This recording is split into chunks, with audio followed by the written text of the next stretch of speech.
নমস্কাৰ মই আজি ভাৰতীয় সৈনিকৰ এটা বিশেষ দিনৰ কথা ক'ব খুজিছোঁ 1962 চনত চীন দেশে ভাৰতবৰ্ষ আক্ৰমণ কৰিছিল এই আক্ৰমণৰ সময়ত ভাৰতবৰ্ষৰ যি প্ৰতিৰক্ষা বাজেট আছিল সেই বাজেট কমাই থোৱা আছিল আৰু যি যুদ্ধাস্ত্ৰ তৈয়াৰ কৰা যি কাৰখানা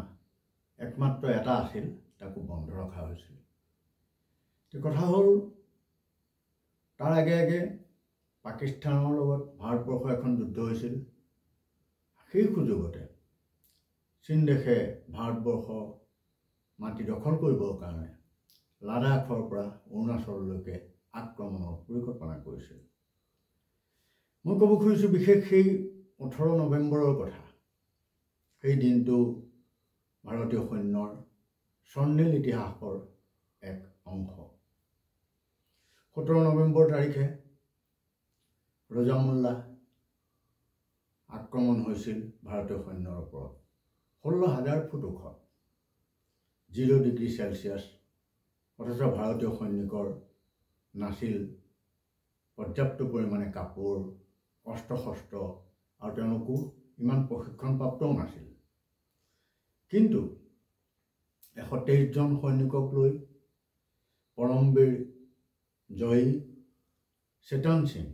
মেজৰ চেতন সিঙৰ অধীনত তেওঁলোকে 17 নৱেম্বৰত ভাৰতবৰ্ষৰ সৈনিকৰ ওপৰত হোৱা আক্ৰমণৰ প্ৰতিশোধ ল'বৰ কাৰণে 18 নৱেম্বৰত যুদ্ধ আৰম্ভ কৰিছিল আৰু উল্লেখযোগ্য কথা এই হ'ল যে তেওঁলোকে প্ৰথম অৱস্থাতে এজনে 10জনক মৰাৰ দৰে সেইখিনি সীমিত সৈনিকে 1700 সৈনিকক অৰ্থাৎ সেই প্ৰথম অৱস্থাত 1300 সৈনিকক ধাৰাশায়ী কৰি মাটিত অৰ্থাৎ ভূলুণ্ঠিত কৰিছিল তাৰপিছত চীনা সৈন্যই চাৰিওফালৰ পৰা তেওঁলোকক আগুৰি ধৰিছিল বিশেষকৈ দুটা দিশৰ পৰা আৰু সেই আগুৰি ধৰি তেওঁলোকে ভাৰতীয় সৈন্যৰ ওপৰত আক্ৰমণ চলাইছিল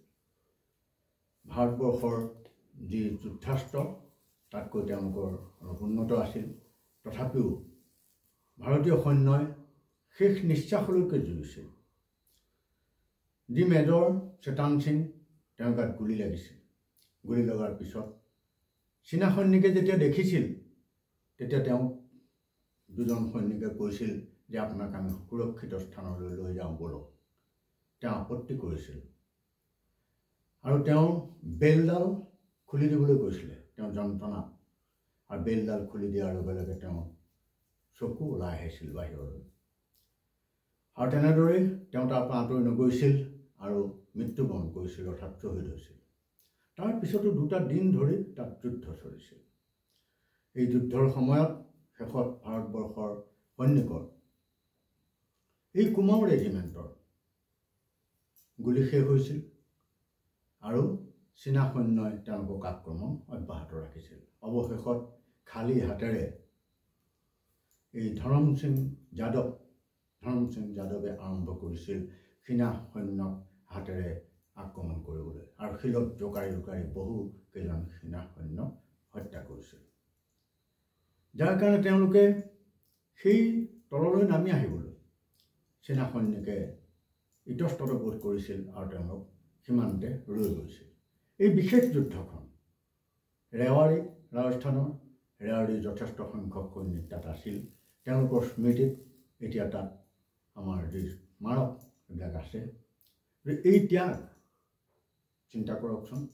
দেশৰ বাবে দেশখনক কিমান ভাল পালে শ্ৰমিকে এনেধৰণে যুদ্ধ কৰিব পাৰে যি অদম্য সাহস লৈ যি ধৰণে যুঁজিছিল সেই কথা ভাৰতবৰ্ষৰ সচেতন লোকে নিশ্চয় মনত ৰখা উচিত 18 নৱেম্বৰ এইটো 18 নৱেম্বৰ সেইকাৰণে স্মৰণীয় দিন আমি তেওঁলোকক লৈ আচলতে গৌৰৱান্বিত বৰ দুখৰ বিষয় কিন্তু গৌৰৱৰ বিষয় ভাৰতবৰ্ষৰ ইতিহাসত ই খোদিত হৈ আছে এই কাহিনীটো আপোনালোকলৈ আগবঢ়াই সামৰিছোঁ ধন্যবাদ